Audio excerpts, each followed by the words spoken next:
Welcome to Tattletale.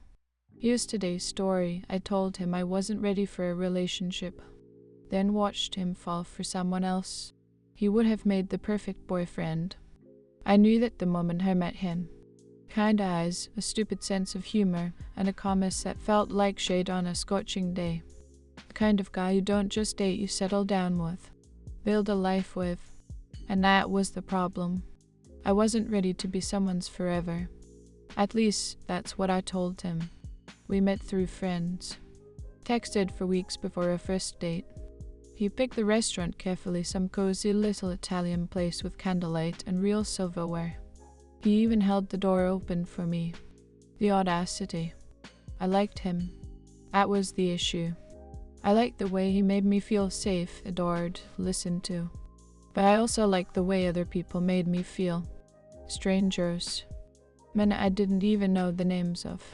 Attention was currency, and I was finally rich. So when he started leaning and talking about getting serious, deleting the apps, making plans beyond the weekend, I pulled back. I'm not ready, I said one night, staring at the ceiling, pretending I meant it. I just got out of something. I need time. He nodded. Of course he did. He was that guy. The good guy. And I let him go. Not because I didn't want him, but because I wanted everything. All at once. All the doors still open. I thought she'd wait. I thought he'd linger in the background, loyal and patient, until I was ready to choose him. But he didn't. He walked away. And someone else met him on the other side. She was nothing like me. That's the first thing I noticed when I saw them together, tagged in some brunch photo, both of them smiling like they didn't know they were ruining my week. She looked soft, simple, low maintenance, the kind of girl who bakes things from scratch and never checks if her eyeliner is smudged because she isn't wearing any. And he looked happy, not just content, not just moving on, happy. I zoomed in on his face like some psycho detective searching for signs of pretending. A flicker of hesitation, a smile that didn't reach his eyes. But no, it was real. He was glowing, and that made me sick. Because that glow, I gave him that. I was the one who made him more confident.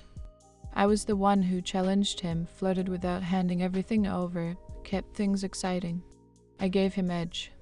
I sharpened him, and now she got the version I built. The one who knows what flowers to buy, who listens better, who touches without needing permission. She got the finished product. I got the prototype, and that should have been fine. After all, I let him go. But suddenly, I couldn't stop thinking about him, wondering if he ever thought of me, wondering if he kissed her the way he used to kiss me. Wondering if he'd still come back, if I asked. I texted him on a Tuesday. Casual, friendly, non-threatening. Hey stranger, hope you're doing well, that smiley face.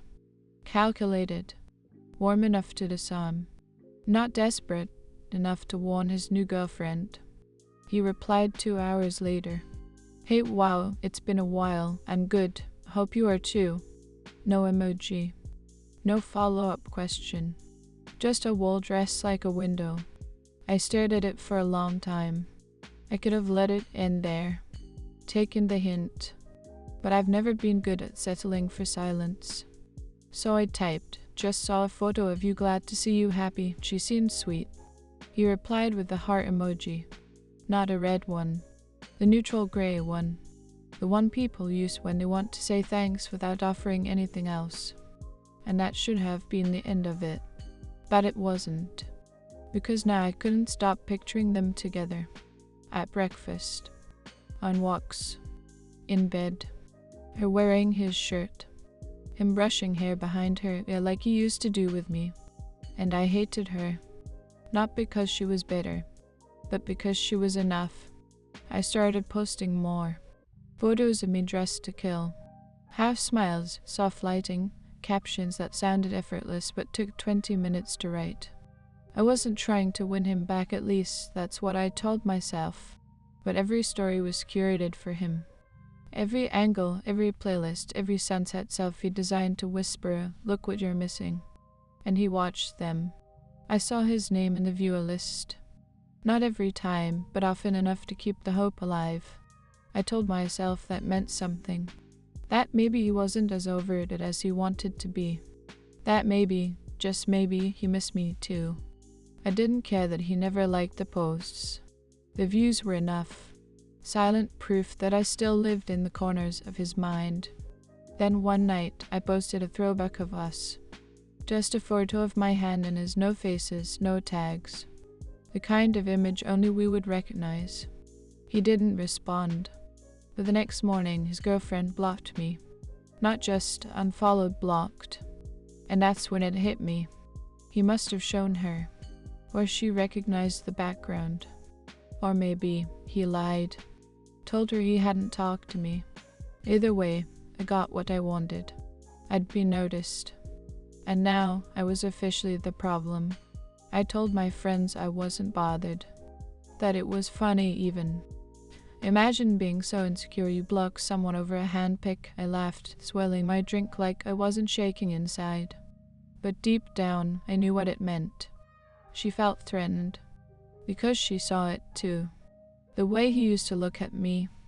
Version of him that still belonged to me in fragments she'd never touch. The history I wore like perfume, faint, but lingering. But the more I tried to own that power, the more hollow it felt. Because I wasn't winning. I was orbiting.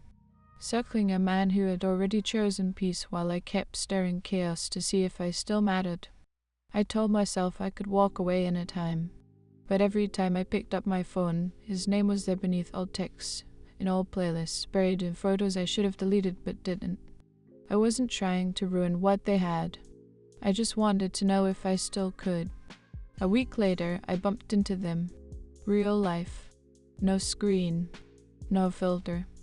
Just me, him, and her standing in the same coffee shop, ordering drinks like this wasn't a slow-burning disaster I'd written in my head 100 times. He saw me first. His eyes widened for half a second, then softened into something neutral. Not cold. Not warm. Just distant. She looked over his shoulder. Saw me. Knew. I smiled. Not out of kindness. Not out of politeness. Just enough to remind her I existed first.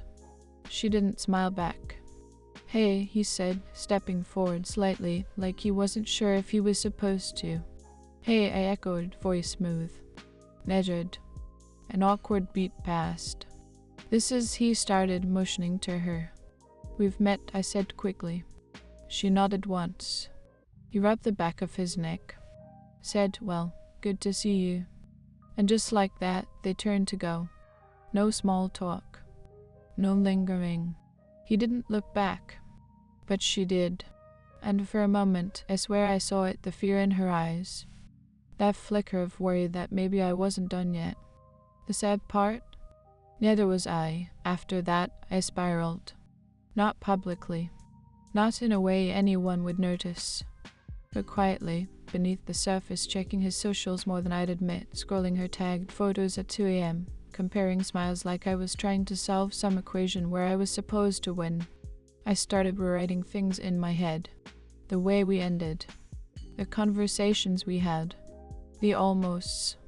The maybes. All bent and reshaped into something that made me feel less like the one who pushed him away. I told myself he still thought of me. That he had to. That late at night, when she was asleep beside him, maybe he stared at the ceiling and wondered if I still remembered the time he cried on my kitchen floor, or the way we used a race to say "I love you" first. But deep down, I knew I was lying. Because people like him, the ones who choose peace after chaos, they don't look back. They don't romanticize wreckage. They learn from it. And leave it exactly where it belongs. Behind them. I saw the engagement post on a Sunday. No warning. Just his name in bold above a photo of her hand in his, the ring catching sunlight like it had been waiting its whole life to shine for this exact moment. The caption was short. She said yes. Thousands of likes. Hundreds of comments. None from me. I stared at it until my screen dimmed. Then I turned it back on. Read it again. She said yes. And for some reason, that broke me more than any goodbye ever had. Because in that moment, everything I had pretended to be above commitment, love, stability suddenly felt like oxygen I trained myself to live without. And I was gasping, not for him, but for the version of me who said no to someone who was always going to be someone's yes. I didn't cry. I just sat there, staring at a love that had already healed from me, grown without me, and now was ready to promise forever to someone else. And all I had left was silence.